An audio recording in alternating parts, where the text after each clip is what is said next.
தூத்துக்குடியில் நடைபெற்ற இஃப்தார் நோன்பு திறப்பு நிகழ்ச்சியில் அமைச்சர் கீதா ஜீவன் கலந்து கொண்டு நலத்திட்ட உதவிகளை வழங்கினார். தமிழ்நாடு காங்கிரஸ் சிறுபான்மை பிரிவு மற்றும் தமிழ்நாடு இஸ்லாமிய கூட்டமைப்பு இணைந்து பல சமய தலைவர்கள் பங்கேற்ற சமூக நல்லிணக்க இஸ்லாமியர்கள் நோன்பு திறக்கும் நிகழ்ச்சி தூத்துக்குடியில் உள்ள தனியார் மண்டபத்தில் நடைபெற்றது. நிகழ்ச்சிக்கு தமிழ்நாடு இஸ்லாமிய கூட்டமைப்பு மாவட்ட தலைவர் செய்யது அலி தலைமை வகித்தார்.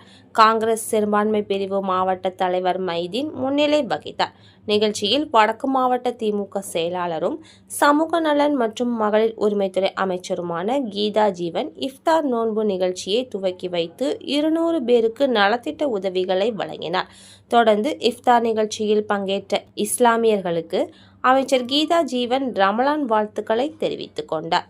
நிகழ்ச்சியில் மாநகர் மாவட்ட காங்கிரஸ் கமிட்டி தலைவர் முரளிதரன், தூத்துக்குடி சட்டமன்ற தொகுதி பொறுப்பாளர் ஷாஜகான், மாவட்ட செயலாளர்கள் ஜெபராஜ், கோபால், மண்டல தலைவர்கள் சேகர், செந்தூர் பாண்டி, வார்டு தலைவர்கள் மைதீன் பிச்சை, குமேத் ஜெராசின், மாநகர திமுக இலக்கிய அணி அமைப்பாளர் ஜீவன் ஜேக்கப், தமிழக வாழ்வுரிமை கட்சி மாவட்ட தலைவர் கிதர் பிஸ்மி, துணை செயலாளர் அஜீஸ், ஜாமியா பள்ளிவாசல் பொறுப்பாளர் ரகுமான், வியாபாரிகள் சங்க தலைவர் மீராசா, மனிதநேய மக்கள் கட்சி மாவட்ட பொறுப்பாளர் அகமது இக்பால், நற்செய்தி நடும் இயக்குனர் பென்சிகர் லோசன், ஐயாவளி கிருஷ்ணவேணி கணேசன், ராஜலட்சுமி, இஸ்லாமியர் கூட்டமைப்பு சம்சுதீன், பெருமாள் கோவில் அறங்காவலர் குழு தலைவர் செந்தில்குமார் மற்றும் மணி, ஆல்பர்ட் உட்பட பலர் கலந்து கொண்டனர்.